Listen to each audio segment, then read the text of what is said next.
In a future where reviews are outlawed, reviewers will become heroes. Let's talk about Equilibrium.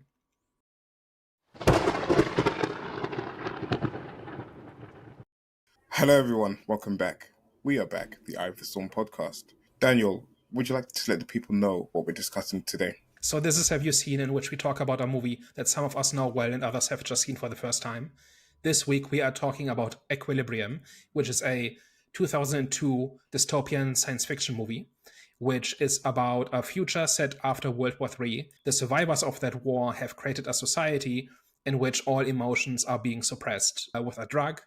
And the story follows John Preston, who is a grammaton cleric, which is a kind of religious elite police officer whose job it is to track down people who are hoarding banned art, which is banned because it evokes emotions and which is illegal. And so their job is to find people who are hiding banned pieces of art, track them down, destroy the art, and protect the system in this way. And the story follows him when one day he forgets to take his dose of the drug, which suppresses his emotions. When those emotions come back to the surface for the first time in a long time, he is beginning to question everything he has believed and everything he has ever done. The story then unfolds from there. So Equilibrium is kind of like, this was not a successful movie. This made $5 million at the box office against a $20 million budget. It's not well reviewed. It did not get a good reception at the time when it came out.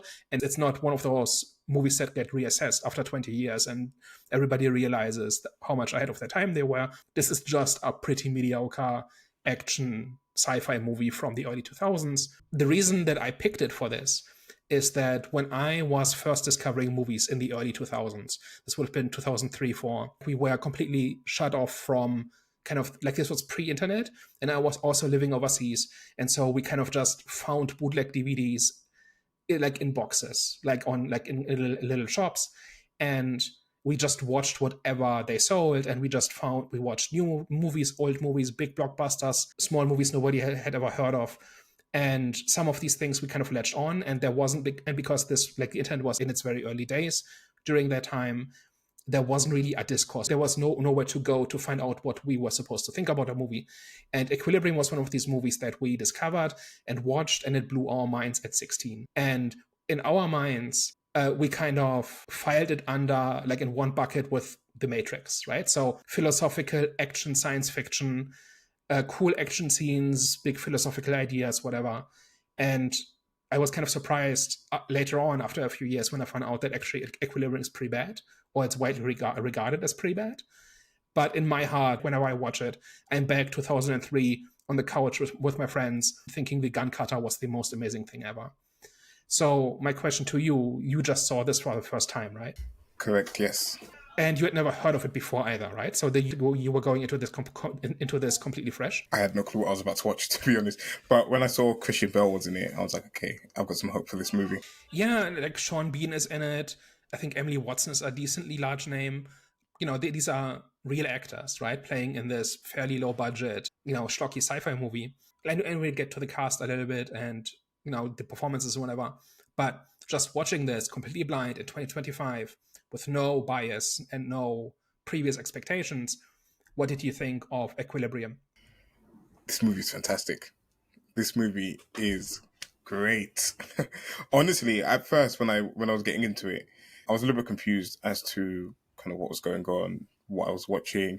I think there was like, and I don't know whether it was just the cut that I was watching, but there was like a long pause where they're fighting the rebels, and then there's like a long like cut to black scene before Christian Bale's character kind of, goes off and starts showing off all his gun skills.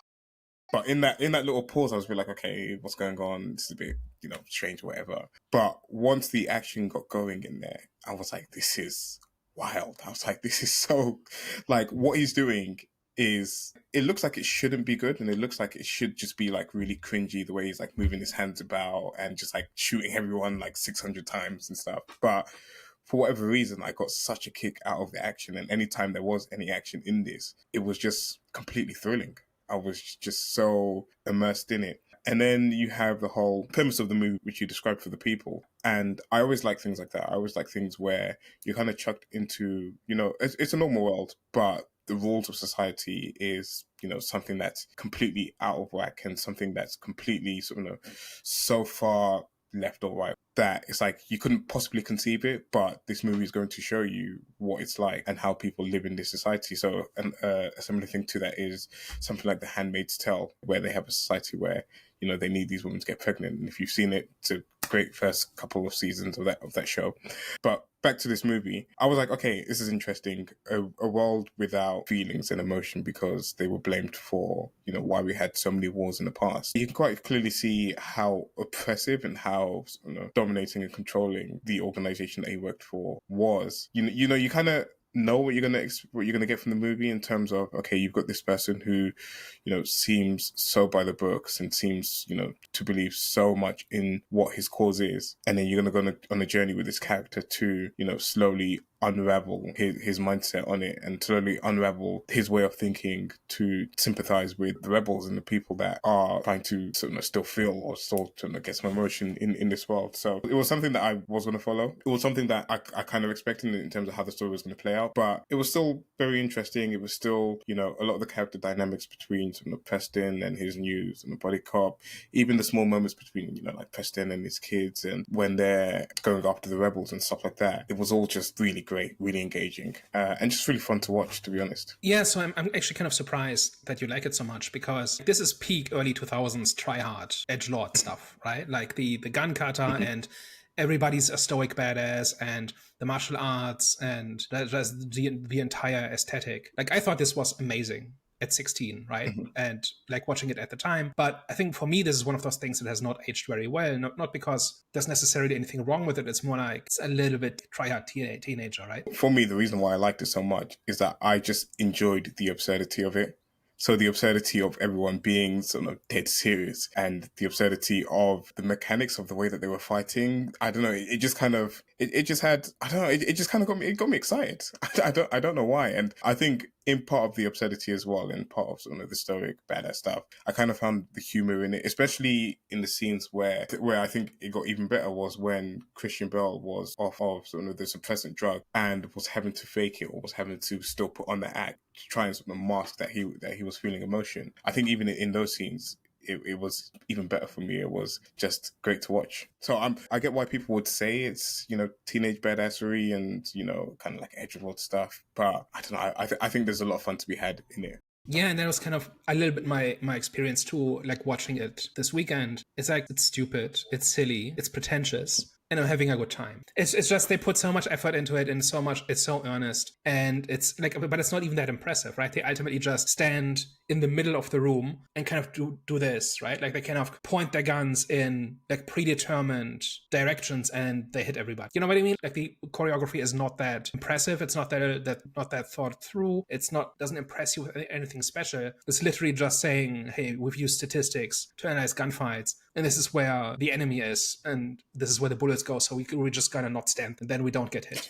It's kind of what's going on here, right? It's very stupid. Again, it's very stupid. And seeing it for the first time, I was a bit like, okay, what's going on here? But the more you see it and the more it happens, the more it just sucks you into the world. And I think that's what the movie does really well, actually. It just brings you into, its world. The believability of it, I think because everyone takes it so seriously. In a modern movie, I feel like a lot of it would be undercut by maybe some jokes or comic relief or things like that. But because this movie is so serious about what it's trying to do and it's so serious about the action and the gunfight and stuff, you just can't help but just fall into it. You can't help but fall into the world and just take everything they're doing a little bit more seriously, even though it's completely silly and even though it's like you said, it's not really that impressive choreography. But when he's just standing in between like six or eight people and he's just firing off his gun and his hands are going back and forth to all the people, it just worked for me. There's like the scene when he confronts father. He throws magazines into the hallway, and because they're weighted at the bottom, they kind of stand upright and they land exactly where he will end up when he runs out of ammo, so that he just needs to reach down, and he's reloaded, right? Because statistically, because the gun cutter is so precise, he knows exactly where he will be when he runs out of bullets. And that was like a thing in the early 2000s as well, where people really fetishize this kind of like, you can science, like there's no limit to what science can do. Like there's no limit to what you can predict with statistics and human behavior and all of that, right? That was an idea that was kind of out there in a whole bunch of different shows. I really like the show Numbers, which ran in kind of the mid 2000s, which was about this police officer who's kept bringing in his mathematician brother to solve cases. And each case would be solved by applying some mathematical principle that had nothing to do with the case. It was just like everything is math, and once you understand the math, you understand the world, you can control it. Like that's kind of just a thing that was out there in the 2000s, something people thought was cool, and this is kind of reflected here, right? Yeah, for sure. I think maybe the reason that particular scene, I didn't take that away from me, was because it didn't really feel like they were counting bullets. It just kind of felt like they were spraying bullets everywhere. And then it felt a bit convenient that he needed to reload at that particular time, because at no other point did it kind of show him counting bullets or preserving bullets or whatever. And he had like a small pistol, but he was firing off so many shots. So I get the whole sort of science aspect behind it, but I don't know. As a first-time viewer, it didn't register to me that that's what he was doing. It just kind of seemed like it was convenient at the time. But of course, that kind of fits in with the training and fits in with what was described in the movie. One more thing that's a little bit silly, or maybe not the greatest aspect of the movie, is the world building of this, right? So how this world is constructed, what we are shown about how this society works, and which kind of creates the backdrop to why is art banned, why do they have special police units to track down hidden caches of art.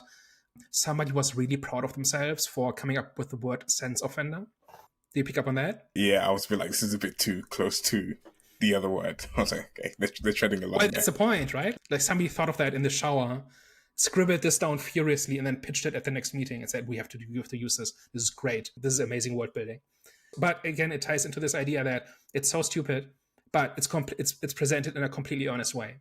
And for that reason, like everybody just acts as if this term was normal and meaningful, and therefore it is, right? Like we kind of had this in other movies too. Like some of my favorite movies we've discussed in the series, like Stargate, Hellboy, Pacific Rim, a few others, right? They all are extremely silly. They take their silliness incredibly seriously, and as a result, it works. And it wouldn't work if they pointed out the silliness of it, or if they were self-conscious about it, or if it was embedded in jokes, right?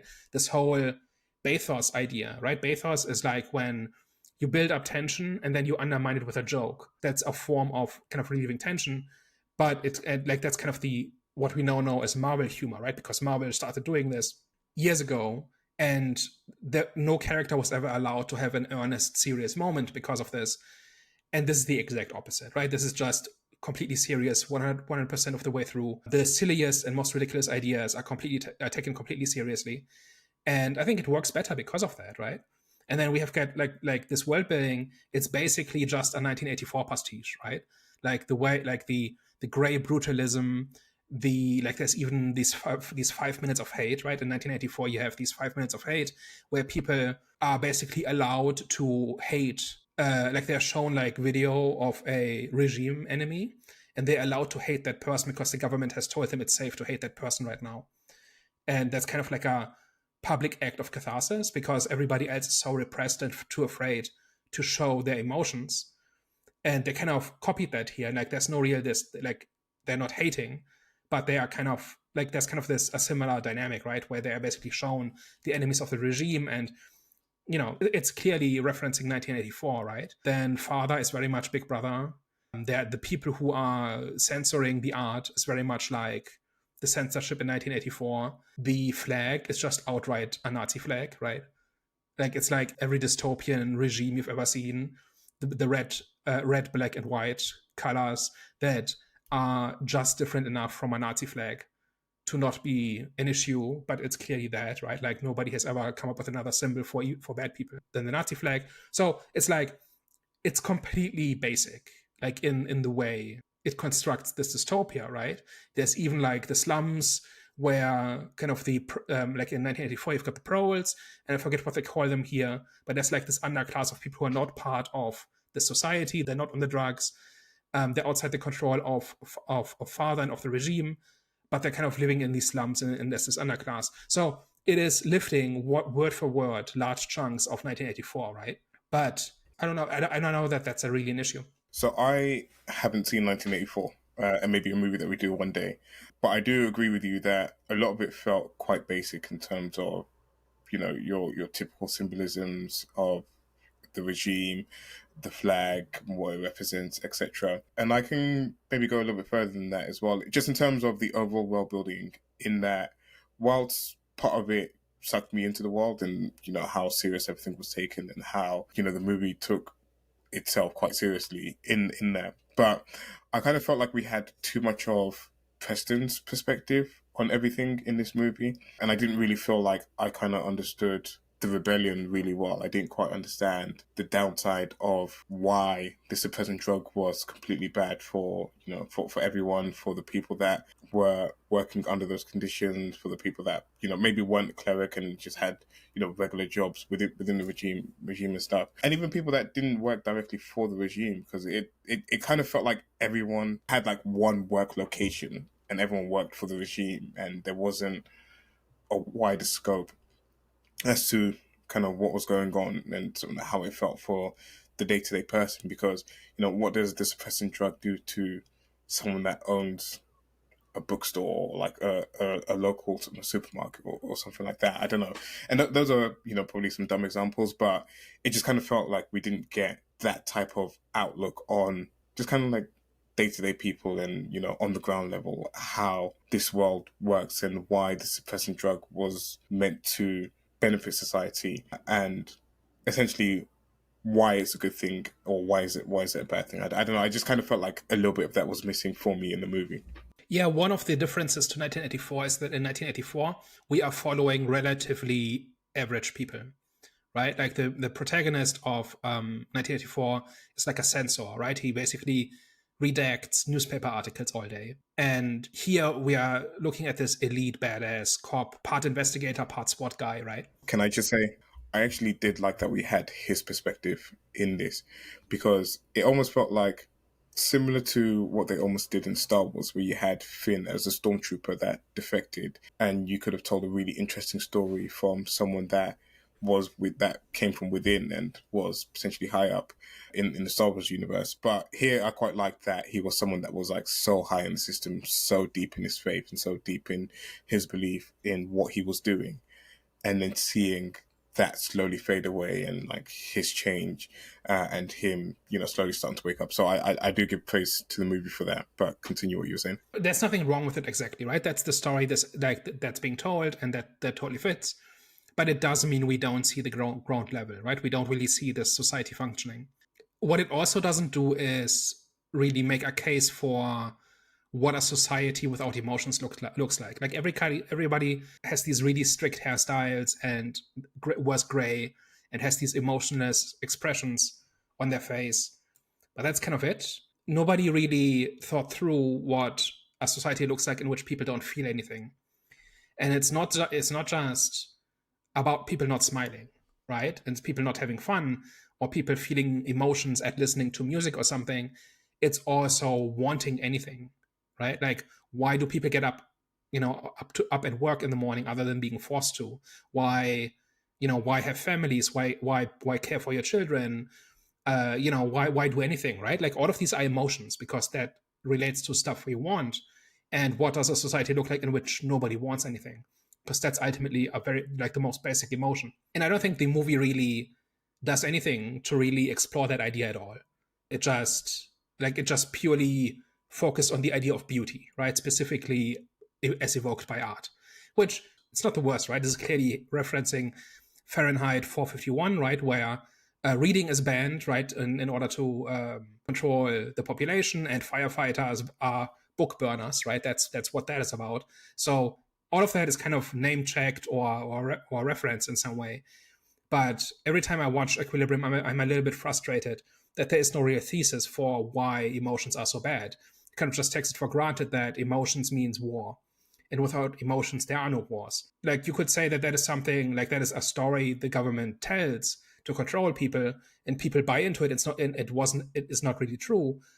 but it's like, what does a society actually look like? What does a human life actually look like when you are in this state, right? No, for sure. I definitely agree with that. And that was going to be one of my questions that I had coming into this, because for me, the entire time watching this movie, it felt like the movie was trying to say something or had an idea as to, wanting to say something. But I felt like as a first time viewer, I was missing the point, or I was missing the whole idea of an expressionless and an emotionless society, and taking the joy away from life. And of course, you have that scene between Preston and the female prisoner in this movie, where she talks about love and like how was you made, and what gets you up and stuff like that. But I don't know, and like it felt like I was missing some context, or I was missing the idea of the movie. We don't really see somebody who really believes in the system, who will really defend it, and who is like a true believer, and who will argue the case, right? It's just stated multiple times throughout the movie. There's no like revolutionary guard, like people who live this ideology and are trying to make everybody else conform, right? Like that could have been interesting, where we kind of see a contrast between average people and the real fanatics, for example, which we kind of sort of see, but not really. What would have been interesting, actually, and I thought, well, I kind of missed the twist in the movie, was his son, because for however many years his how old his son is, he had been programming him or feeding him the same information that he'd been getting fed, and teaching him to follow the ways of the regime and the people in charge. So it would have been interesting for possibly his son to be that, because then you have that realization that everything that he is and everything that he believes is because of me, and because of this backwards way of thinking that everyone needs to be emotionless. And that would have been a good foil for him, or a good other perspective of that side of like someone that truly believes it, and someone that is so diehard on it. Yeah, I was going to say maybe it was a mistake to make the son somebody who is also skipping doses, right? He says he stopped taking his dose when his mother died, which I'm not sure that makes a whole lot of sense, because if he has never felt, if he has never known a world with emotion, how would he know that he was supposed to mourn her, right? It's like it's at minimum underdeveloped, I think. And I think if the son had been the true believer and maybe had been the real antagonist of the story, like somebody who is so far gone, who is so brainwashed, who is so convinced of the system that he can, like Preston cannot reach him, and that he basically has to, like by starting the rebellion, he has to kind of become the enemy of his own son. That would have been a cool story. I don't know. It's like the entire thing feels a little bit underbaked. It's almost like the script takes it for granted that obviously suppressing your emotions is bad, which who's going to disagree with that, right? But that's kind of the point, that you kind of have to think through, like, what does the belief system actually look like? What do daily lives actually look like? How is anything structured? What incentives do people use to get anybody to do anything? Is everything at the point of a gun, or is there something else, right? I don't know. Like it's Yeah. just something that I never really thought was really quite there. Yeah, and on the Sun, the only thing that I could possibly say to kind of counter that, not that I do agree with you on it, but just as a counterpoint for the sake of the conversation, one thing I did see was, because the drug was a suppressant, is that there was certain human emotions that were just too strong. That even if you didn't feel it all the way, it did surface, because the drug only suppressed it and didn't completely block out all emotions. So something like losing your mother and watching her and not watching her die, but knowing that she'd passed away, maybe unlocked something in that person that maybe they wanted to feel a little bit more. So that's the only thing I can say for the movie. But again, I do agree with you that it's half baked, it's not well thought through, and I do feel like there was many instances in this movie where you could kind of see that people showing emotion when they were meant to be emotionless. Primarily Preston's boss, I feel like, had quite a bit of emotions in a lot of the scenes that he was in. Also, Brand, like at the in the final confrontation, where Brand kind of thinks he has Preston outmaneuvered, and has exposed him. Why is he smiling? No, exactly. Because he shouldn't be. He shouldn't really feel any emotion about this. And why? Again, it's that one that was meant to be suppressed, but he wants that promotion. He wants to elevate his career, and he's going to do that using Preston's name. So it doesn't quite track with, Yeah. the premise they set for the movie. Yeah, ambition is an emotion too.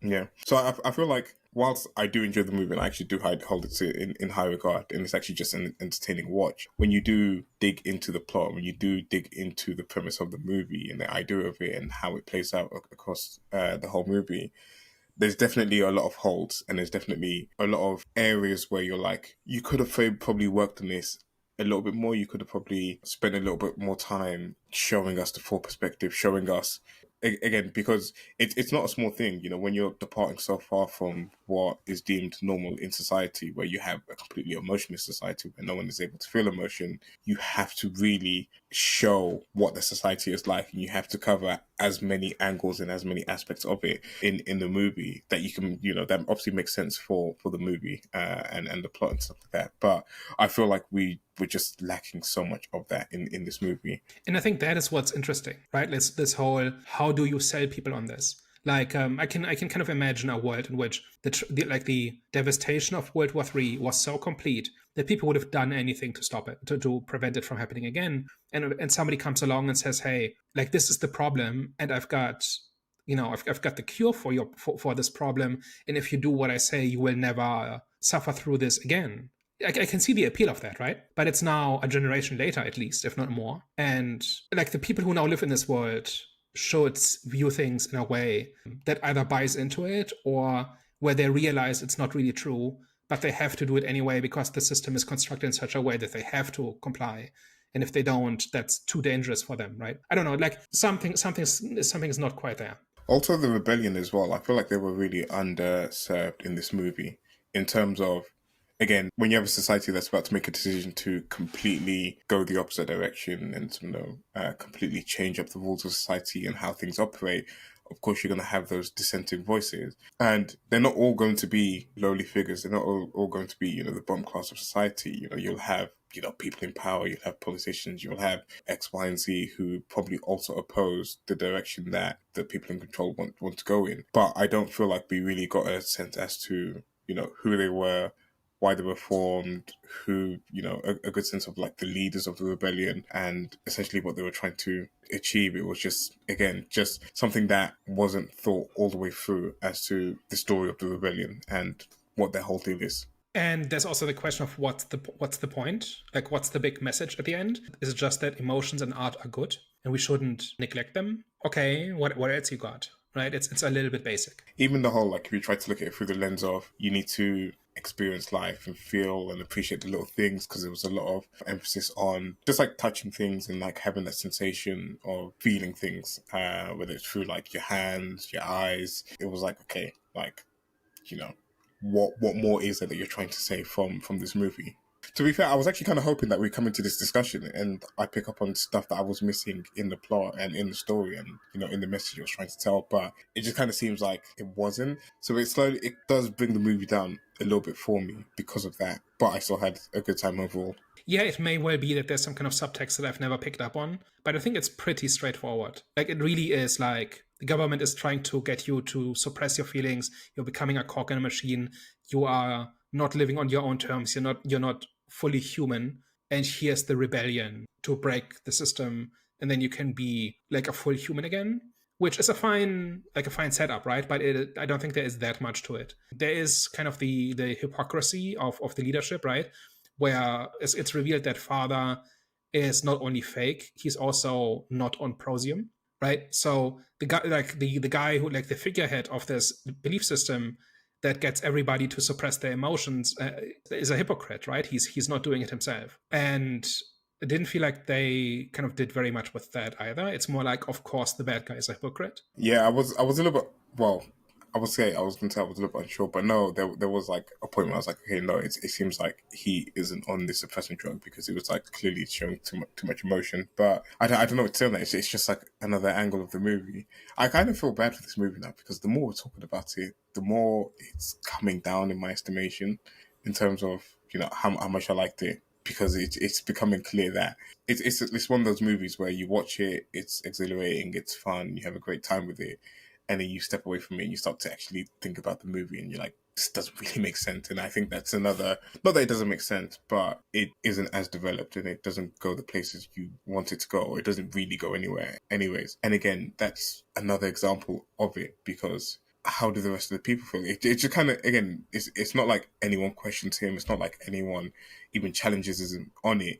It's more just for the audience to see that he is a bit of a hypocrite. And of course, you know, the people in charge are telling you what to do, are saying that you should do this, that, and the other, but they don't follow it themselves. And I mean, anyone that's kind of into politics or into, you know, whatever, you kind of know this stuff already. You know, you had the whole stuff with the COVID parties in the UK and stuff like that when everyone was in lockdown. So I mean, there's real world examples of it, but it was just a bit like they didn't really go anywhere with it. And I mean, we have a whole bunch of people who don't take the drug and who are secretly hoarding art, seem to be all over the place, right?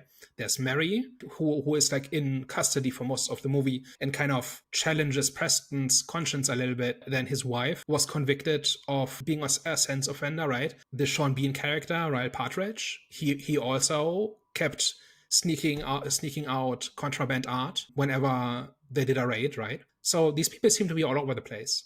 Like the son and the daughter are off the drugs. So that kind of raises the question of how many people are actually on drugs, right? And there's this principle in totalitarianism where it's not the government's job to control everybody at all times. The mission is to make everybody feel like they're alone, like they're the only ones who are not with the program. They're the only ones who have, there must be something wrong with them because they don't see what everybody else sees. They don't believe what everybody else believes. And it makes people very frustrated, very depressed, very lonely, and it prevents them from reaching out to other people, right? Because anybody, like if you open up to the wrong person, that can destroy your life in these regimes. And that kind of seems to be what's happening here, is that there are a lot of people who are not on Prosium, right? Like we've got like half a dozen people at least in the story, like major people in the story, and they're all alone. I think the only ones who know about each other are the son and daughter, but everybody else thinks they're the only one.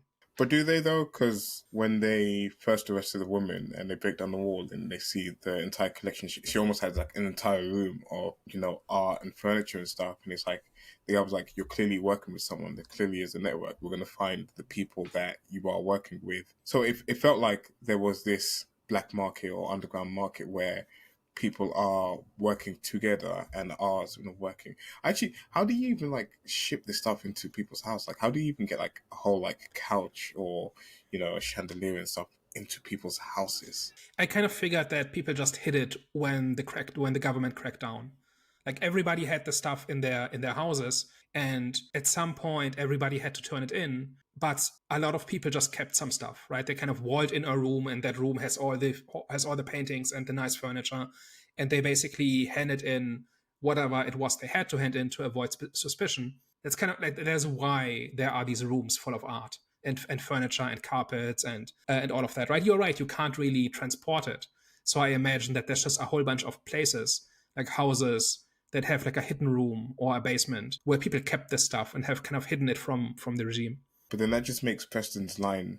Granted, he was trying to mask that he was feeling emotions, but then it just doesn't make it make sense in the fact that no one questioned she could potentially be working with a network of people smuggling this stuff into a house and into potentially other people's homes. It just kind of contradicts that line, but again, it would make sense that if you've got a crackdown and you want to try and, you know, retain some stuff, that you would take those steps to put a wall up or whatever, especially if you have time knowing that it's coming at a certain point. There must have been a transition period, right, where like this didn't happen from one day to the next, probably, right? This happened over the course of a couple of years, probably, and so a whole bunch of stuff got hidden away. And you're absolutely right that there is an underground, there is a resistance. People are helping each other, but there are also characters who are just alone, right? So, for instance, Preston didn't know that his wife was off Prosium, for example, and she just lived that, she hid this from her own family. And one day, like, the government just shows up and grabs her, like, and everybody is shocked by it, right? Because they didn't know. Preston didn't know this about Partridge, right? His first partner, who has been feeling the entire time. And there's this one small moment where it slips a little bit, where he accidentally misspeaks and kind of shows an emotion, and he covers it up very quickly, and kind of Preston misses it as nothing. Also considering how many of them there are, right? There must be people like that all over the place. No, for sure. But speaking of that scene, it did bring one of my favorite scenes in the movie, and that was when he holds her up to the mirror and says, do you like what you see? Or I can't remember what the line is. Something like, do you like what you see? Or what do you see in the mirror or whatever? But then he realizes he's looking at himself as well. And he's realizing what he's become essentially in the regime and, you know, what he's doing to people.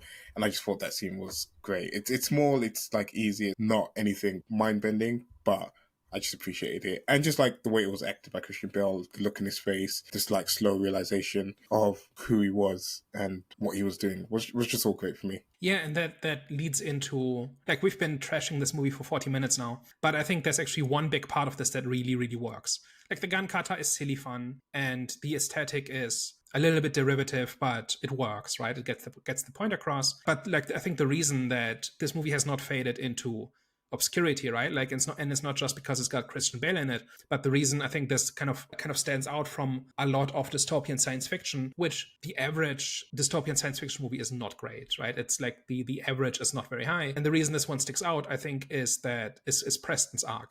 So I have complained a whole bunch of times in recent months about movies where a character makes a major decision or has some big turning point, but we don't see them make the decision. We don't see them wrestle with the decision. We don't see them agonize over it. We don't see them make a choice. And like, the second act of this movie is that Preston doing this. He gets off Prosium. He starts feeling stuff. He begins experiencing the world in ways he has never experienced them. And he goes back and forth, right? He gets very close to going back on the drug at one point and then kind of backs out at the last minute. Like, it takes quite a while until he actually makes the decision to oppose the regime and work with the resistance, right? Like, for a long time, he just wants to live his life in his own head and develop this emotional life. That is, I think, quite good. I think that is better than its script, and that is better than some of its parts. It really conveys this idea of having to hide who you are from the world, from the system, from the government, from the people around you. Like, this is not really something we know, right? But if you've read about what societies like that are like actually dictatorships, people are afraid to even think things, like to even think the wrong things, because it's too dangerous, because the entire environment is set up to kind of trip them up and to kind of look for people who are thinking the wrong way and are doing the wrong things and who might be troublemakers in the future. And he knows this because he's seen the system from the inside, but he then decides to kind of have his own little one-person rebellion, right? Like, initially he doesn't actually want to do anything about it. He just wants to feel. And I think that is quite well done. And I think Christian Bale really carries it because he just takes you through all of those emotions really well. So, of course, I mentioned the scene in the mirror, but it's the way that he almost slips in, you know, many scenes, but then he has to recover and put the act back on. Even when he's trying to help the rebellion with, you know, the few people that he can save in that particular moment where he's trying to help them escape, and actually created a fun dynamic between, you know, the two of them, where they're clearly very afraid of him and because of him being a cleric, but he's trying to help them. He's almost desperate in the situation because he doesn't want to get caught, and he's like trying to help them, but they don't trust him. And it's got a great line of, if I was trying to shoot you, I would shoot you in your face, not in your back, if he was a cleric. But it was just small things like that, small, you know, facial cues, interactions with, you know, the different characters, the trying to hide, even that scene where he feels like he's been caught by his son, but then the relief to, you know, see that his son was also off of the Prosium. Just all of that, Christian Bale really carried the performance, and I think he did a great job with conveying that challenge, that mental challenge, that internal challenge of, now that I've experienced it, what do I do? Do I just go back to what I'm used to, or do I want to like really take the risk and have a life full of emotion? So I think that's probably what carried the narrative aspect of the story, and what, you know, carried why I was as invested in the story, was because you're seeing him wrestle with the idea and wrestle, you know, with that conflict. Yeah, and that's a good example of why all of these movies that skip that part are worse off for it, right? Like, that character moment is supposed to be the big point, like the big attraction. It's supposed to be the point of the story. If you don't show it, or if you skip it, or if you cut too many corners, it loses its impact, right? And here we have all of these little scenes that kind of add up to it. Like, one of my favorites is when he's walking to work and he takes off his glove and he feels the coldness of the metal of the handrail. And it's such a mundane and basic emotion or sensation, but to him it's special, right? It's like this is a new dimension to life, right? Or when he, like, one morning, but he's very close to just taking the drug again, and then like the window has kind of been boarded over with like a milky film, right? So he can't look out the window, and so he starts scratching away. I don't even know what to call it, right? But you know what I mean, right? Like the window is blocked, right, by this milky paper, and he scratches it away, and he sees the sunrise, and it's raining, and so there's a rainbow, and he just sees kind of the skyline, and it's raining, and there's a rainbow, and the sun is rising, and all of that, right? So and he's just overwhelmed by sunrise. Like that makes sense, like on a literal sense, because he is feeling this thing for the first time, but also it's figurative because he is like the regime made his apartment this way. They made it so that he can't look out the window. They made it so that he can't see a sunrise, and he's literally clawing away at the corners of his cage to bring out the natural beauty that even this regime cannot hide. Like even they cannot destroy the sun, right? And so there will always be sunrises no matter what they do. And all somebody has to do is notice it. So I think like this silly, stupid, pretentious, try-hard edgelord movie from 2002 about the gun cutter like has this little moment in it. And I think that's what elevates it. That's what makes it a little bit more than just a 1984 ripoff. And even with that, you know how the story's going to play out. It's not a surprise that he completely rejects the regime's ideas, but it's because we've gone on that journey with the character that makes you so invested in the turn, and it makes it so believable, and you're not sat there questioning why he's doing something or why he's making a certain decision, because you've seen him go through the struggle, you've seen him go through that sort of mental gymnastics of what should he do in this particular situation, whereas in another movie might have the character completely do a 180, but they don't show why the character's done a 180, and you're left wondering, you're left a little bit confused as to, okay, that doesn't make sense, and you're just kind of thrust into this next part of the character's journey without seeing the conflict. And even them showing him wrestling with this idea, it adds to the level of threat, it adds to, the danger of him, making this change, because if it was something that was without consequence, then it would be an easy decision. It'd be like, okay, whatever. But because he has to wrestle so much with it, it adds to the threat of the villains in this, the antagonists, some of the people that are in control. It makes every interaction he then has at that point with all the other, enforcers, all the other clerics, it makes it that little bit more tense, because you can see that you're almost like there with him, not wanting to mess up, not wanting to reveal himself. And even in that scene where he's tried to help the rebels, but I believe it's Brand who's toying with him in that scene, because he's kind of observed him. He kind of knows that he probably is feeling, but he's now playing this game with him in there. But it makes that scene even more tense, because you know the dangers that he's putting himself in, and you kind of feel like he's caught. But then they're toying with him, they're playing games with him. He's kind of got him in a trap, but he's letting him free from the trap just to trap him all over again later. It just elevates all of that for me. Yeah, no, totally agree. Any other thoughts on Equilibrium? Do you see why this is such a classic, like such a cult classic, or is this like early 2000s nonsense? No, I definitely see why people like it a lot. Again, I like it a lot myself. I definitely see the appeal in it. Strong performances all around in this. I feel like a few different character decisions and a few different, plot decisions, story decisions could have elevated it and could have, propelled this to have maybe one or two more movies after this point. Not that it's, mandatory for it to have it, but it's such an interesting world to be in.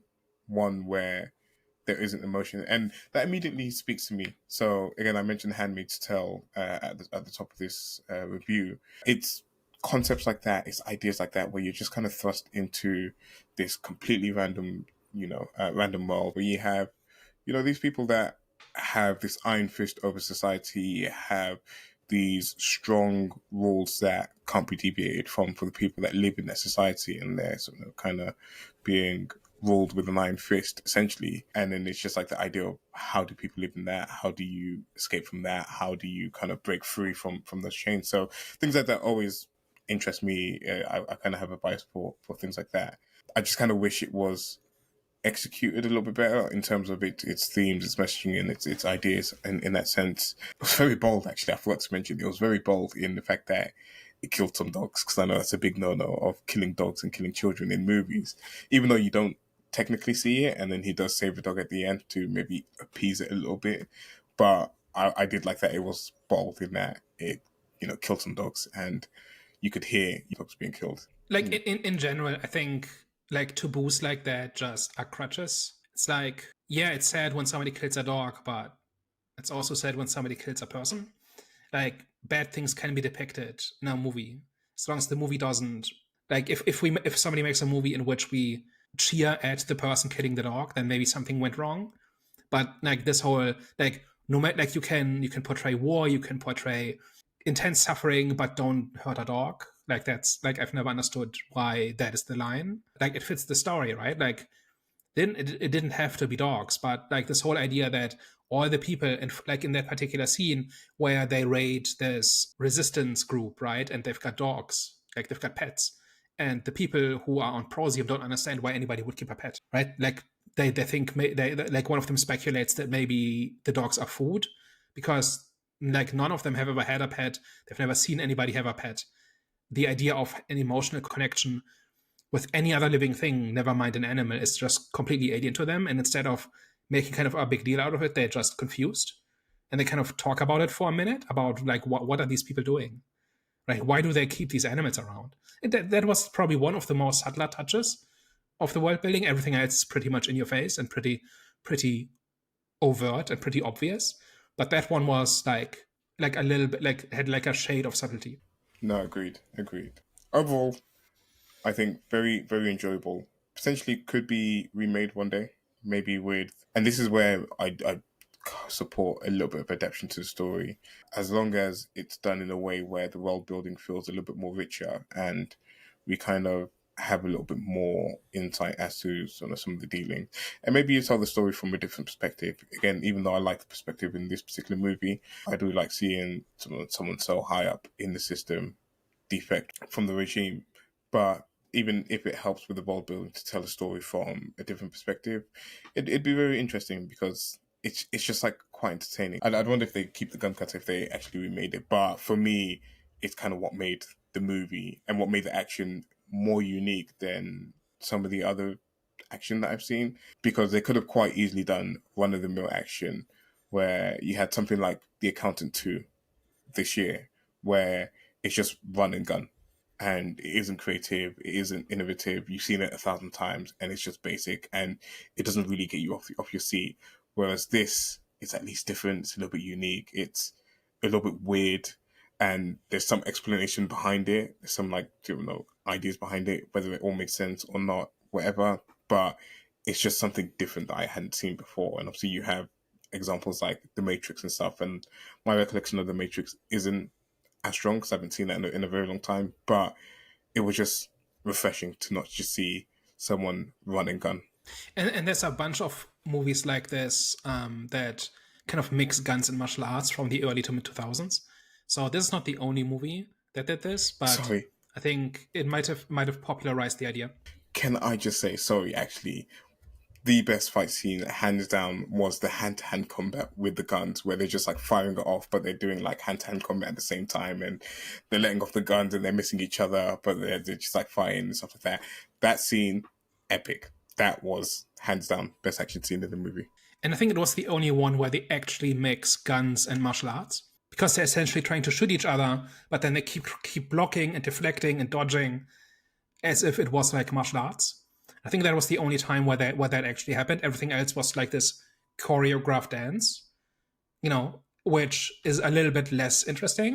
And I think if somebody remade this movie, all they had to really do is kind of add a couple of little scenes that kind of flesh out like how the society works and what people believe about it, both in terms of defectors and true believers, and then kind of make the gun cutter an actual martial art, as opposed to this quasi-statistical analysis, thing where we predict where the bad guys are gonna stand. Like that's kind of the hokey part. If you make it like that fight at the end against Father, where it's actually mixing martial arts and gunfire, it's probably a little bit more compelling. But yeah, I agree that was a really intense one. Like my final thoughts are basically, I think this movie kind of has a lot of weak parts, but it's very earnest. It really believes in what it's doing. It takes itself completely seriously. It's got some good performances in it, and as a result, kind of the thing holds up more than it should.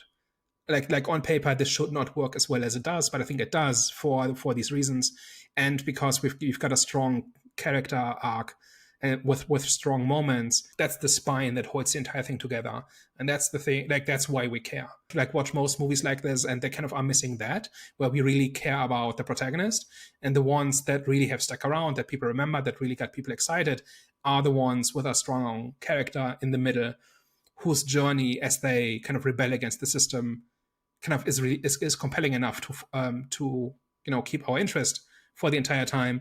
And I think that is what it really succeeds at. So I guess that wraps up our conversation on Equilibrium. Let us know your thoughts in the comment section down below. What did you think of the movie? What did you think about the points we raised? Did you enjoy the world building in this? Did you feel like the plot was well developed and maybe we were a little bit wrong on that? Or do you agree with what we were saying? Let us know down below. And of course, if you liked everything that we discussed today, you should probably tell a friend. And if you hated everything, maybe tell an enemy. We are the Eye of the Storm podcast. See you later. Bye-bye.